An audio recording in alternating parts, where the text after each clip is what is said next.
entertained? Are you not entertained? Is this not why you are here?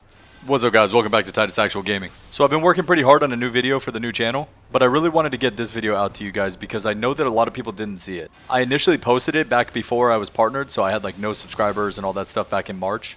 And rather than redo this build for patch 1.04, since nothing really changed except the Roll Knight Resolve bug, I've decided that I'm not going to redo this yet.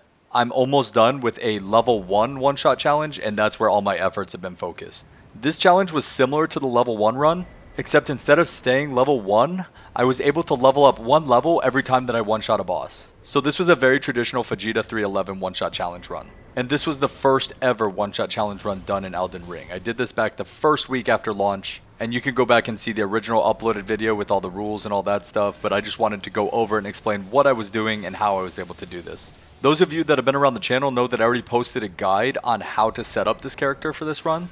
But if you're new to the channel or haven't seen that video, I'd recommend that you come by the channel and check out the OP in 20-minute Lightning One-Shot God build guide. As with all my content, the easiest way to find that guide and my endgame version of the guide would be to go to my website, titustv.net. I keep everything updated there and all the guides are grouped together on the build guide page.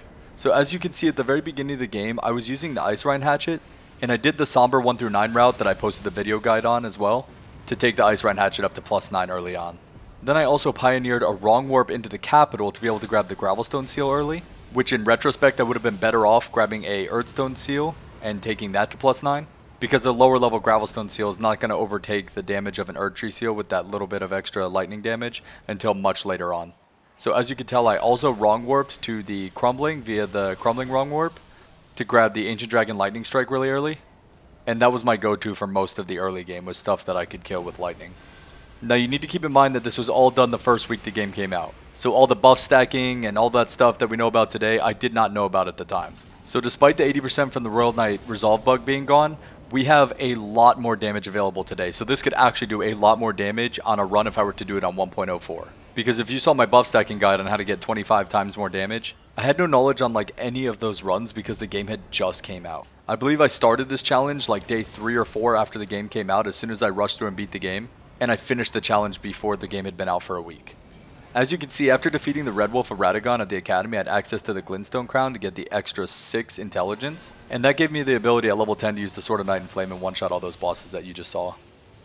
And these bosses that we're killing with the Ancient Dragon Lightning Strike here, you need to remember also that we only have 31 Faith while we're using this, and most of that is also being buffed from Flask and the helmet that I'm wearing. Because at level 10 that would mean that I had only put 9 points into Faith. It was the only levels that I had used at this point.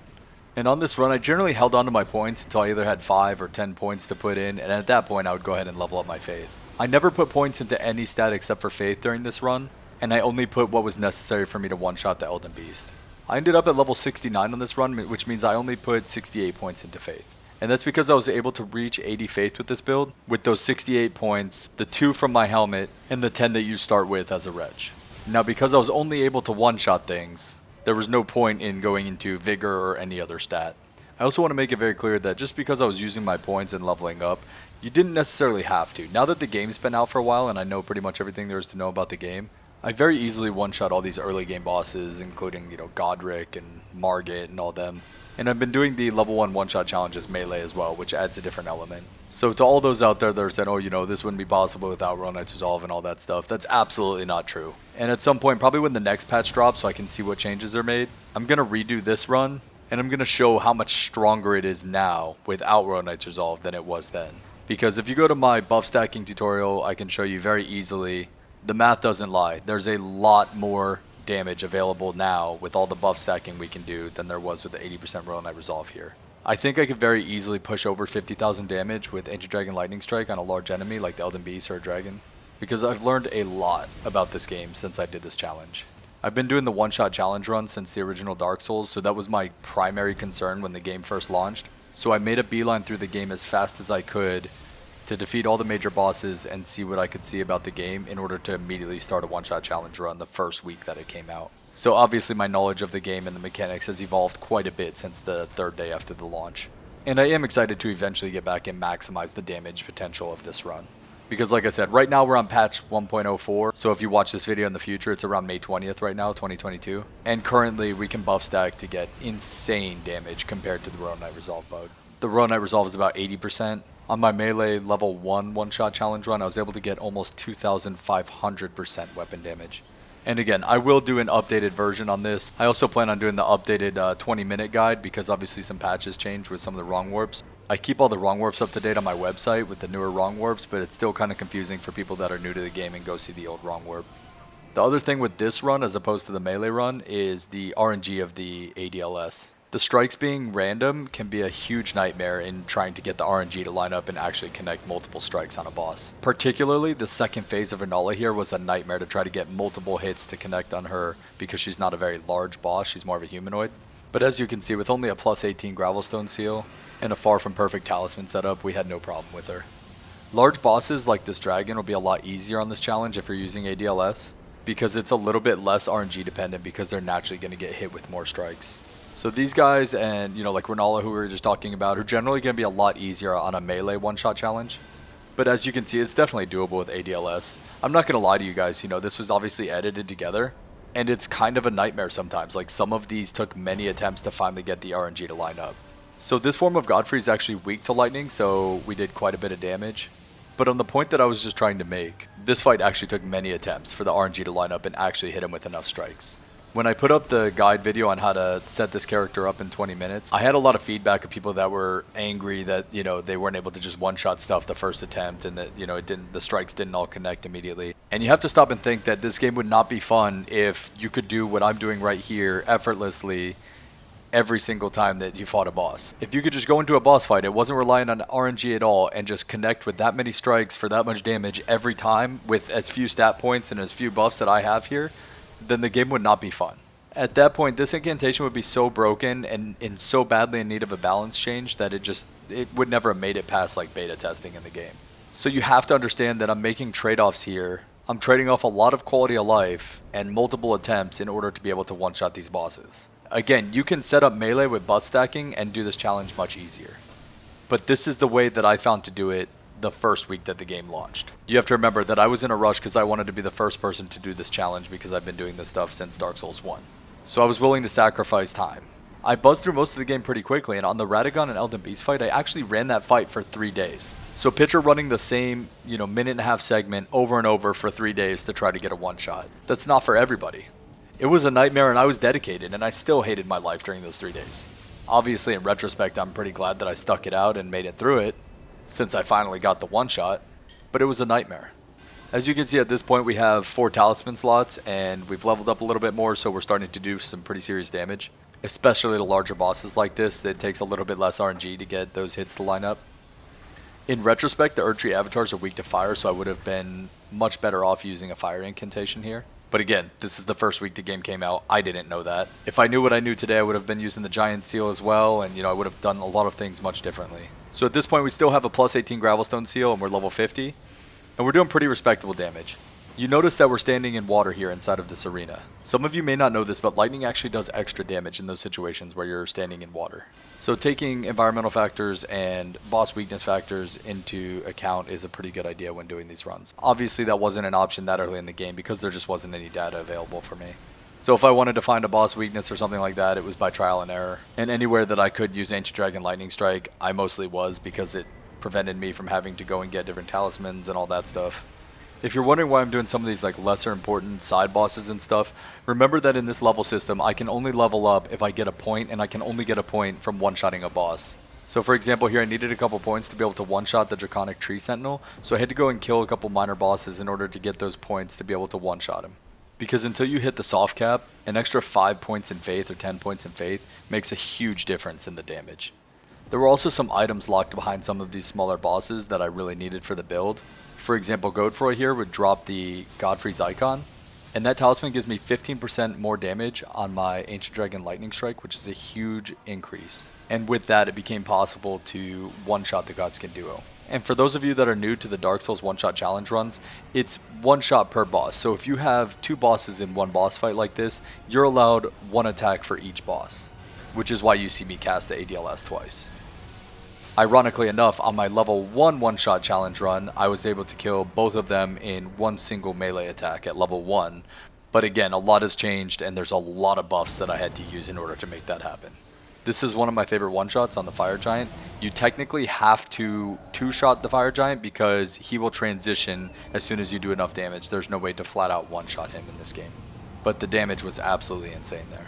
And some of this stuff is kind of new to Elden Ring, right? Because some of the Souls games, like in Dark Souls 1, didn't have any bosses that I can think of that had a mandatory phase change. But it would have been really nice if there wasn't a mandatory phase change, because I know we would have done plenty of damage to one-shot the Fire Giant.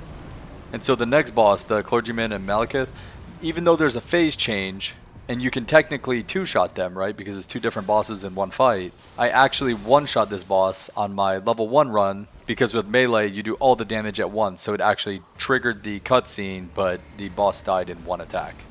Either way, just remember, if you are doing this challenge yourself, you are allowed a second attack on Malekith, obviously. It's different than the first phase, and you're allowed a second attack. But I did want to point out that if I could one-shot both of these bosses in one attack at level 1, that you guys could definitely do it if you're leveling up in this format of the challenge as well. Gideon's probably one of the easiest one-shots of the main bosses that you're going to do in the entire challenge. At this point you can see I was finally getting the build semi-dialed in. I had the Gravelstone plus 25 and some pretty good talismans lined up. Still missing out on a lot of damage from buffs, which really sucks because if I had done something even as simple as Golden Vow, this would have been a one-shot because the RNG lined up perfectly on the lightning there. He's got like 1 HP. It would have been really nice to get both phases in one cast of ADLS. Even though we're allowed to in the challenge run, it just would have been really cool. I don't know that I'll ever recreate the RNG of him positioning, coming into the second phase, and getting hit by more lightning strikes like that as well. It's also kind of funny to watch this early in the game where I didn't realize to jump instead of roll on the stomp attack. Here you're going to see me just kind of hitting a couple side bosses in order to get a couple more points to hit my 80 faith. Because at this point I was ready to go take on Radagon and the Elden Beast. I just needed a little bit more damage. I did the math and I knew it checked out. I knew that I could one-shot the Elden Beast, but my strikes just needed to hit a little bit harder, and I needed to get lucky enough with the RNG to connect a lot of them. So the easiest way for me to come get points with this skill was to come and go after large bosses like the dragons. So now we're getting to the point that you guys have been waiting for. With the damage of Burn O' Flame and Radagon's weakness to fire, it was the go-to skill for me. On top of that, it was really awesome where if the RNG lined up, he would swing directly over my head in the animation and let me actually get an attack off without getting one-shot. Because the point is to one-shot things, not to get one-shot by them. So then days later, the RNG finally lined up and we hit the Elden Beast for just shy of 25,000 damage. And put ourselves in the books as the first person to ever do it. And obviously we can push this damage much higher on the current patch with all the buffs that we know about now. So as you can see, level 69, we were able to hit 80 faith and complete the challenge. If you're looking for like a really in-depth overview of the build, I created a level 150 build guide where I went over in detail all the stats, items, etc. on patch 1.03.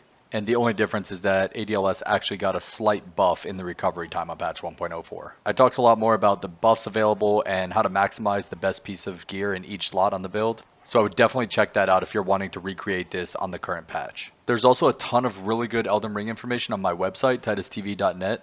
I have all my builds there. I keep all the farming routes and all of the wrong warps up to date on the website. So when a new patch launches, I'll launch a new video and put it on the website for how to wrong warp on that patch. And I have a searchable table on the item location guides page. So you can just type in whatever item you're looking for my build and search for it on that table. And it'll give you the link immediately to that item so that you can watch the little 30-second item location video guide. Also, if you're not subscribed to the new channel, I would definitely head over there and check it out. We've got some really cool stuff happening over there. That's where I'm doing all the Comment of the Week awards and all the giveaways and streams. It's all going to be on that channel. So this will remain just the dedicated gaming channel, and that will be the channel where I'm interacting and giving back more to you guys on. I also have a couple really cool series lined up over there. Definitely head over and check out the intro video and see if it's something you guys would be interested in.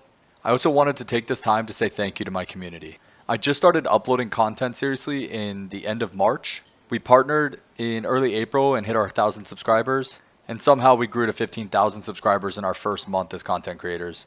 No words that I'm going to come up with are really going to do justice to the gratitude that we feel. More important to me than the actual count of subscribers is the quality of people that have been interacting with our content. Every day getting on here and seeing similar names and such kind words, it really means a lot to us. So I'm really excited to give back to you guys with more interaction and live streams and some of these giveaways that we've got where we can get you the Titus merch, like the, Titus said the math checks out tank top and stuff like that. I've also got some really cool original content lined up for you guys. I got a couple different series planned out for the new channel. So this is always going to be my gaming channel, but you know, long after Elden Ring's in the rearview mirror and we're moving on to different games, that other channel is going to remain as the main channel where we're still going to have all those series that we're working on, and we're still going to have the streams and the interaction. So definitely come and check it out. At least say hi. If it's not your thing, that's cool, but I would say do yourself a favor and check it out, because I'm pretty sure there's going to be something there you're going to like.